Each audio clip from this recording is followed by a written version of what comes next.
posisi seorang makhluk kepada Khalik. Kita ini makhluk dan Allah itu Khalik. Kita ini hamba, hambanya Allah. Allah itu ya majikan kita, bahkan tidak hanya sekedar majikan yang menciptakan kita itu.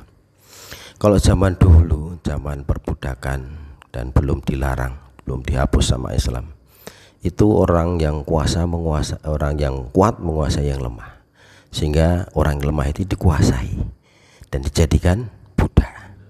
Budak itu dulu namanya adalah hamba syahaya. Nah, budak itu usianya seluruh umurnya, hidupnya itu untuk majikannya. Bahkan majikannya itu berhak untuk kemudian menjualnya. Begitu. Maka kemudian ini menyalahi fitrah dan dilarang Allah SWT dan dihapus kemudian. Nah, demikian juga kalau kita merasa sebagai hamba Allah, maka sesungguhnya ya tugas seorang hamba, akhlaknya sebagai seorang hamba itu ya kemudian mengabdi kepada Khalik, mentaati segala perintah Khalik dan menjauhi segala larangan Khalik. Begitu. Kalau itu dilanggar, maka sebagaimana budak yang kemudian dia tidak nurut sama majikannya, bisa disiksa, bisa dibunuh. Kalau kemudian majikannya sudah tidak merasa perlu, maka dijual ya. Begitu. Dia tidak punya kuasa apapun terhadap majikannya. Demikian juga kita kepada Allah, kita itu tidak punya kuasa apapun. Kalau Allah mengendaki apapun kepada kita, tinggal kun fayakun, selesailah begitu. Allah mengendaki kita baik, maka baik. Allah mengendaki kita celaka, maka hendaknya kita berbaik-baiklah kepada Allah SWT. Nah, inilah pentingnya kemudian kita mengetahui posisi kita kepada Allah. Ya, dengan mengenali Allah, kemudian dengan memahami sifat-sifat Allah, sifat-sifat Allah al-asmaul husna yang ada 99 itu kita pahami, kita pelajari.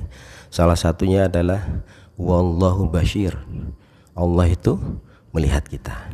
Wallahul Alim, Allah itu mengetahui apa yang kita lakukan.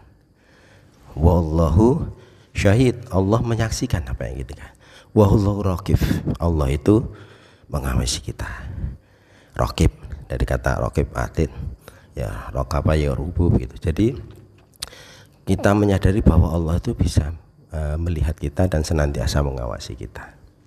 Begitu. Makanya kalau sifat itu bisa kita pupuk, kita tanamkan keyakinan itu dalam hati, maka akan memunculkan sifat muraqabatullah, merasa senantiasa diawasi Allah. Kalau kita sudah merasa senantiasa diawasi Allah, maka kita akan berhati-hati dalam setiap langkah ucapan.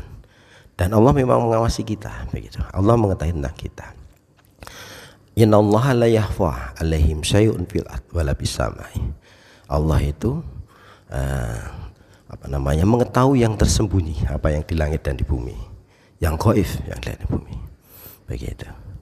Dan ya Allah senantiasa bersama kita. Innallaha ma'akum aina ma kuntum. Begitu disebutkan dalam surat Al-Hadid ayat 4 di situ. Ini.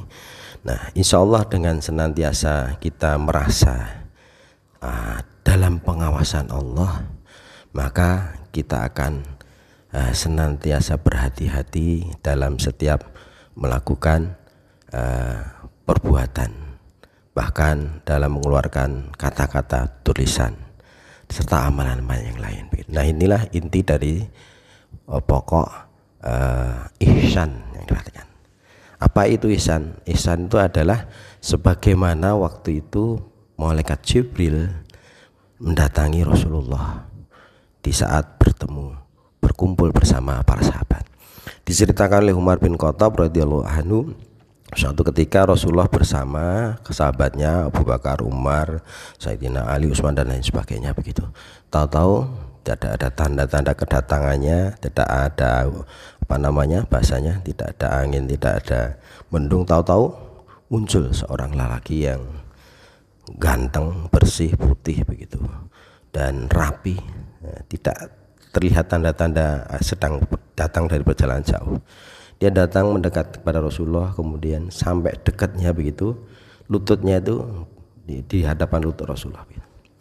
Lalu kemudian Jibril bertanya, "Ma huwa ihsan ya Muhammad?" Apa itu ihsan Muhammad? Kemudian Rasulullah menjawab, "Qal al-ihsanu yaitu anta'budullah ka'annaka tarahu." Ihsan itu engkau beribadah kepada Allah seakan-akan Allah melihatmu gitu. Wala takun tarahu, dan seandainya ternyata kamu tidak bisa melihatnya, fa innahu, maka sesungguhnya yaraka, Allah melihat kamu. Begitu. Nah, itulah ihsan. Jadi sholat yang kusuk itu yang sangat sempurna kekusukannya itu waktu kita sholat itu kita seolah-olah memang melihat Allah di hadapan kita. Itu tanda-tanda kusuk gitu. Dan seandainya memang kita belum berhasil untuk melihat Allah, itu memang yakinlah bahwa sesungguhnya fa innahu yaraka, sesungguhnya Allah melihat kita. Begitu.